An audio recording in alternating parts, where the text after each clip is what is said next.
Hello everyone, welcome to the ITLS Academy.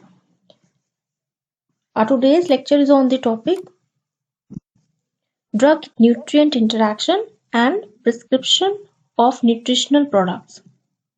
So, beginning with our lecture first, the introduction.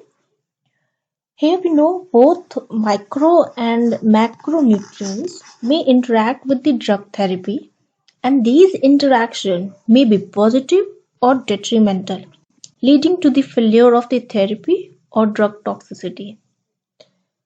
Similarly, drugs may interact with the absorption or metabolism of the nutrients. Consequently, consequently, the nutrition and dietetic therapy should be viewed alongside the drug therapy. In the case of disorder such as your dyslipidemia, drug therapy should be used in concert with and not in place of dietary modification. So here are the scopes of nutrient drug interaction is large, but certain therapies should always cause concern. For example, your warfarin, lithium, monoamine oxidase inhibitor. These these are responsible where the drug interaction is having some scope. Next is your interaction leading to alteration in drug therapy. Okay, the first one is your warfarin and vitamin K containing foods. The anticoagulant warfarin is a vitamin K antagonist, and alteration in vitamin K consumption may alter the anticoagulant therapy. For example, increased consumption of beetroot and green vegetables such as your spinach, Brussels sprouts, lettuce may decrease the effects of warfarin. Once the patients are stabilized on warfarin, they should avoid major variations in the consumption of these foods. Next is your interaction is potentiation of drug action. So, potentiation of drug action here inhibition of drug metabolism by nutrients may increase your drug effect. Basically, for example, cranberry juice has recently been implicated in that through enhancing the effect of warfarin. And another example is your grapefruit juice may enhance the action of calcium channel blockers and used in hypertension and angina. The antihistamine terfenadine and the immunosuppressant cyclosporin so these increases the plasma concentration and can lead to toxicity. Next is your synergy. Fish oils inhibit the platelet segregation and may increase bleeding with the antiplatelet drugs aspirin and warfarin. Next is your high doses of vitamin E enhances the anticoagulant effects of warfarin. And last one is your lithium and salt. As we know, sodium influences the excretion of lithium used in bipolar affective disorder, such that the salt supplements may decrease the plasma lithium, and salt restricted diet may increase the lithium to toxic level. So here are some of the examples I told about the interaction leading to alteration in drug therapy. Means if you are going through any drug therapy, how your nutrients, how your daily intake of nutrients can interact with your daily drug therapy system. Next is your interactions limiting therapy. Okay, first is your diuretic and salts. Diuretic such as bendroflumethaxide and furosemide used for hypertension and chronic heart failure cause salt and water excretion. Their beneficial effects may be undone by consumption of salt in the diet. Next is your calcium or iron with tetracycline, or 4-quinolones. Here, the antibacterial tetracycline and 4-quinolones, such as your ciprofloxacins, should not be taken at the same time as milk or other calcium-containing substances or iron, as these antibacterials chelate these ions and are not absorbed. So these are the chemicals that could be interacted with the dose, with your nutrients, for example your milk and other calcium containing substances if you are eating it. Next interaction is leading to levopoda and pyridoxine, that is vitamin B6. The action of levopoda for the management of Parkinson's disease may be reduced by the supplements with pyridoxine. This does not occur when the levopoda is combined with the dopa decarboxylase inhibitor, for example, your carbidopa.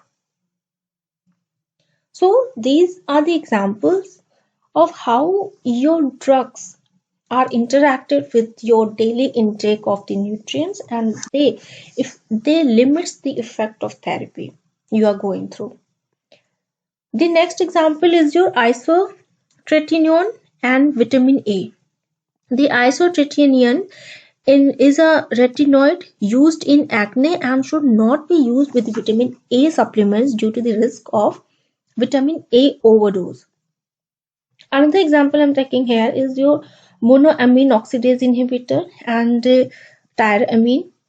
Here in this, the patient taking the monoamine oxidase inhibitor, for example, your phenelzine and miclophamide for depression generally, should avoid tyramine containing foods such as your cheese, yeast extract, soybeans product, pickles, as this may lead to the cheese reaction with the severe increased blood pressure. So it is another example. I have told you about the interaction, how the interactions of drug is limited by your daily intake of the food. Next is your drug therapies requiring nutritional supplements. There are certain drug therapies which could not be as much as effective by alone, but if they somehow get the support of your nutritional, then they show their most good effect on your body. Okay, certain drug therapies may require nutritional supplements to limit adverse effects. So here I'm talking about first one is your corticosteroid. Okay, corticosteroid long-term is a long-term treatment with oral corticosteroid such as your prednisolone or potentially high-dose inhaled corticosteroid. Maybe lead to the osteoporosis and calcium supplements may be recommended. Next is your methotrexate. This is a folate antagonist used in rheumatoid arthritis or Crohn's disease, anti-cancer therapy, and psoriasis. Folic acid supplements may be appropriate to prevent megaloblastic anemia. Next is your isoniazid and vitamin B6. Here the isoniazid used generally in tuberculosis may have anti-vitamin B6 effect that leads to peripheral neuropathy, and so 10 mg of pyridoxine is given. The next is your antimalarial proguanil and pregnancy. Here the 5 mg folic acid supplementations is required. Another example is your anti-epileptic drugs in pregnancy that has been used, and many anti-epileptic drugs are associated with the birth defect, and generally in that 5 mg of folic acid is prescribed to reduce the risk of neural tube defect, and sometimes carbamazepine and phenytoin and phenobarbital are associated with the increased neonatal bleeding, and vitamin K is given to the mother from 36th week of in pregnancy and to till the baby at birth. Okay, next topic is drug therapy leading to nutritional deficiencies. There are certain drug therapies or treatment that may reduce the absorption of nutrients. For in this topic, first example is your cholestyramine and orlistat. The cholestyramine for hyperlipidemia or jaundice and orlistat maybe decrease the absorption of fat soluble vitamins, that is your A, D, E and K. Supplements may be required and taken at different times to the drug.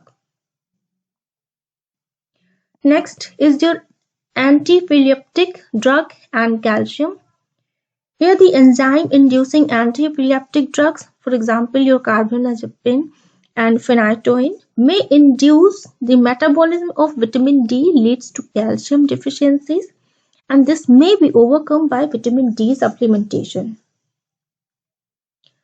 Next is your diuretics such as your bendroflumetazide and furosemide, especially when used at higher doses for chronic heart failure, may lead to hypokalemia, and potassium supplements for food rich in potassium such as your bananas may be recommended during this condition. The anti-diabetic drugs metformin may lead to decrease the absorption of vitamin B12. So these are the another cases in which the drug therapy leads to the nutritional deficiencies, means may reduce the absorption of nutrients in your body. Next, let's talk about the nutritional status and drug therapy. Okay, here in this, the first point is dehydration will enhance the action of diuretic and antihypertensives and may lead to falls in the elderly. Protein restriction may lead to hypoalbuminemia. Many drugs are bound to plasma protein, and this does not necessarily lead to major changes in the therapy, although corrections may be required in the therapeutic drug monitoring. Third is your internal feedings has the scope for the drugs to interact with the constituent of the food. When changing from the tablet to a liquid preparation, for example, your digoxins, the bioavailability may be altered and the dose of drug may need to be changed. Okay, sometimes what happens, there is an interaction such as your alcohols and drugs. So many of times alcohols may enhance the action of many drugs acting on the brain. For example, your antidepressant, your benzodiazepine and antiepileptic drugs, leading to impaired mental ability and sedation. So it is a misconception that all the antibiotics interact with the alcohol, and of the commonly used agent there is only a significant interaction with the metronidazole, which leads to a severe reaction including nausea and flushing. If we talk about the food and drugs, the absorption of many drugs may be retarded by the presence of food, or in some cases it enhances. The presence of food may also reduce any gastric damage, for example, with the non-steroidal anti-inflammatory drug such as your brufen and diclofenac. It is for this reason that cautionary labels such as with or after food, an hour before food, or an empty stomach with or after food should be followed. It also related with the metabolic effect of drug, such as sometimes some drugs may alter the plasma lipids of glucose level, that is the drugs that may lead to dyslipidemia, or the beta blockers and the corticosteroid, thiazide, diuretic, anabolic steroid, etc. All the oral contraceptives containing the levo or gestrel, drugs that may affect glucose tolerance, that is your thiazide, diuretic, and corticosteroid, have their metabolic effects on the drug.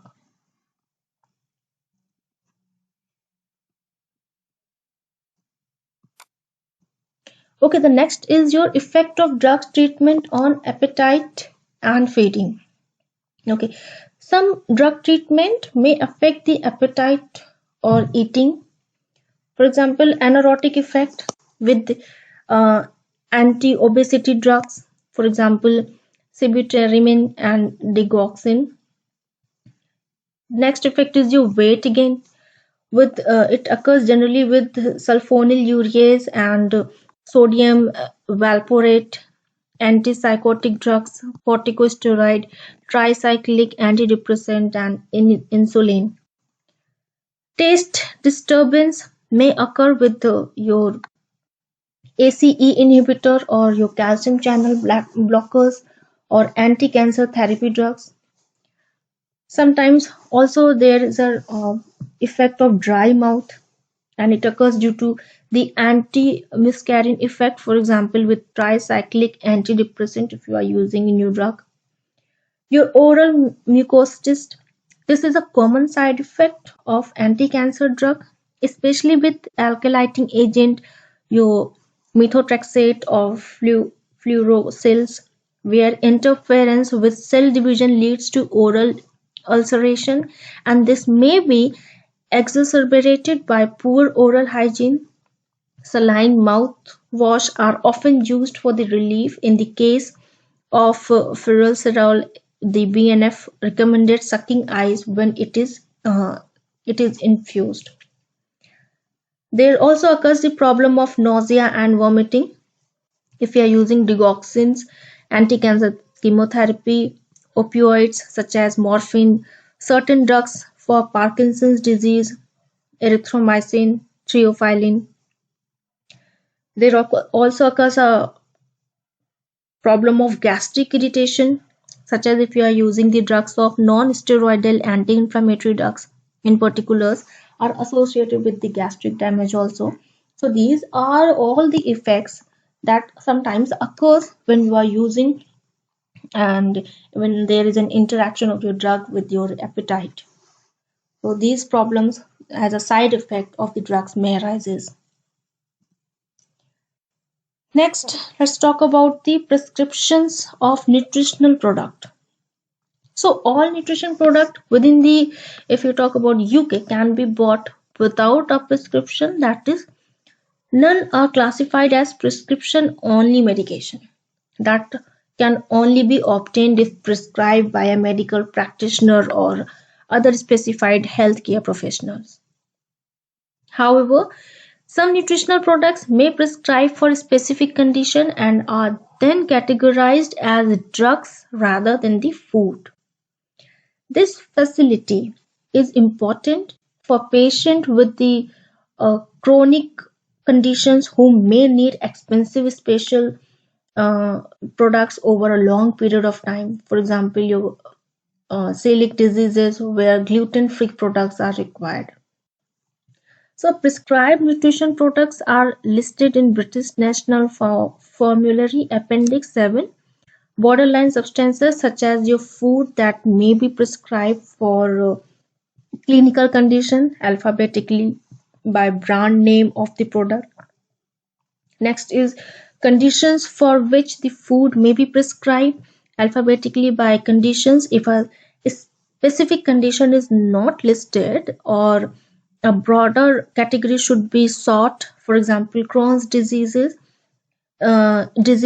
not included, but inflammatory bowel disease and intestinal surgeries are present. So doctor's prescription, such products advised to endorse the prescription with ACBS, that is your prescribed in accordance with the guidelines from Advisory Committee of Borderline Substances, to ensure that the patient will be adequately monitored in taking the products, and that where necessary expert hospital supervisions usually by dietitian will be available. There is also a good communication between healthcare professional and patient is required to optimize the products, provided the cost on the prescribing budget. So these all are the things that generally occurs when in the whole lecture when the how the drug interaction occurs, and how it is beneficial and sometimes it is limited when it comes in interaction with the nutrients. So I hope you have understood all the terms and all the effects of the drug and nutrition interaction. For more information, please log on to our website www.itlsacademy.com and register yourself for the course. For more information, you can also follow us on Instagram, Facebook, WhatsApp, Twitter, LinkedIn. And just do not forget to subscribe our channel ITLS Academy at YouTube. Thank you.